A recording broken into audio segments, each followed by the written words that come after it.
Finally official ভাবে আজকে 23শে July launch হয়ে গেল রিয়েলমির সি সিরিজের C53 স্মার্টফোনটা, যেটা কিনা দেখতে পুরোপুরি আইফোন থেকে ইন্সপায়ার্ড। তবে ফোনটার প্রাইস শুনে হয়তো আপনারা সকলেই হেসে ফেলবেন, বিকজ ইন্ডিয়াতে অলমোস্ট এইরকম একটা স্মার্টফোন শুধুমাত্র 9,000 রুপিতে পাওয়া যায়, সেখানে বাংলাদেশে এর প্রাইসটা 17,999 টাকা, মানে 18,000 টাকা রাখা হয়েছে। যদিও কিনা ইন্ডিয়ান ভেরিয়েন্ট থেকে এখানে কিছুটা চেঞ্জ করে আনা হয়েছে C53কে, বিকজ ইন্ডিয়ান ভেরিয়েন্টের C53 স্মার্টফোনটাতে 18 ওয়াটের চার্জিং ছিল, বাট এখানে 33 ওয়াটের চার্জিং স্পিডকে ইউজ করেছে রিয়েলমি।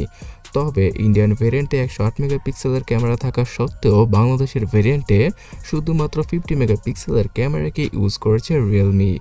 তো যাই হোক, 18,000 টাকা দিয়ে এই রিয়েলমি C53 স্মার্টফোনটা আদৌ কি আপনাদের পারচেস করা উচিত হবে? বিকজ এখানে 6GB র্যাম তো থাকছে, তার সাথে আরও 6GB র্যামকে ভার্চুয়ালভাবে অ্যাড করে 12GB ডাইনামিক র্যাম ইউজ করতে পারবেন যে কেউ, যেটা পুরোপুরি একটা গেমিকি ফিচার। বিকজ 6GB র্যামটাই, মানে অরিজিনাল 6GB র্যামটাই আপনাদের সবসময় মাল্টিটাস্কিংয়ে কাজে আসবে।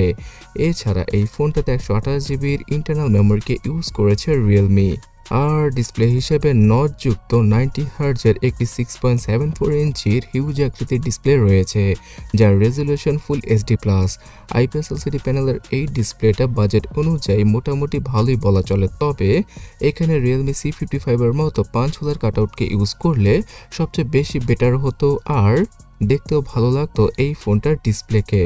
তাছাড়া পারফরমেন্সের জন্য ইউনিসকের টাইগার সিরিজের T612 এই 12 ন্যানোমিটারের আর্কিটেকচার যুক্ত একটা চিপসেটকে ইউজ করেছে রিয়েলমি এখানে, যেটা কিনা বর্তমানে 10 থেকে 12,000 টাকার ফোনে আপনারা ইজিলি পেয়ে যাবেন।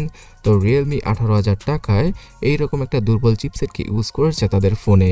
হাই গ্রাফিক্সের গেমগুলো এই চিপসেটটার জন্য আপনারা খেলতে পারবেন না। পাবজি গেমটাও লো গ্রাফিক্সে রেখে খেলতে হবে, ফ্রি ফায়ার গেমটাও গ্রাফিক্সটাকে কিছুটা কমিয়ে খেলতে হবে। তাছাড়া রিয়েলমি UI-T, মানে একটা লাইটার ভার্সনের রিয়েলমি UI-কে ইউজ করা হয়েছে রিয়েলমি C53-তে।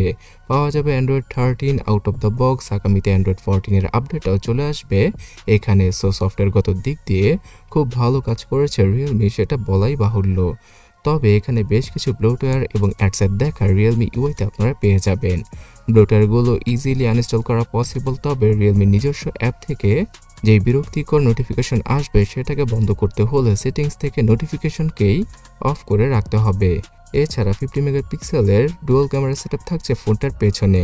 50 মেগাপিক্সেলের সেন্সরটাই, মানে ক্যামেরাটাই সবচেয়ে বেশি কাজের। এছাড়া যে দ্বিতীয় ক্যামেরাটা দেওয়া হয়েছে সেটা একদম ফালতু আর অকাজের। শুধুমাত্র আইফোনের ডিজাইনটাকে অনুসরণ করার জন্য রিয়েলমি এখানে দুইটা ক্যামেরা ইউজ করেছে। তাছাড়া সামনে পাওয়া যাবে 8 মেগাপিক্সেলের সেলফি। তো ক্যামেরার দিক দিয়ে বর্তমানে 18,000 টাকা অনুযায়ী মেন ক্যামেরাটা খুব ভালোই কাজ করবে, তবে সেলফিটা আরও কিছুটা বেটার হতে পারতো। 5000 mAh ব্যাটারি, তার সাথে 33 ওয়াটের চার্জিং স্পিড, যার মাধ্যমে কিনা ঘন্টাখানেকের মধ্যেই ফোনটাকে ফুলি চার্জ করা পসিবল। যারও অ্যাক্সেলেরোমিটার, কম্পাস সহ ফিঙ্গারপ্রিন্ট স্ক্যানার থাকছে ফোনটার সাইডে। সো গাইস, এর আগে রিয়েলমি C55 স্মার্টফোনটা সেম প্রাইসে পাওয়া যেত, আর সেই ফোনটা আসলে অনেক বেটার ছিল C53 থেকে। সো দিনে দিনে সবকিছু আপগ্রেড হলেও রিয়েলমি এখানে কিছুটা ডাউনগ্রেড করে সেম প্রাইসে C53কে নিয়ে এসেছে।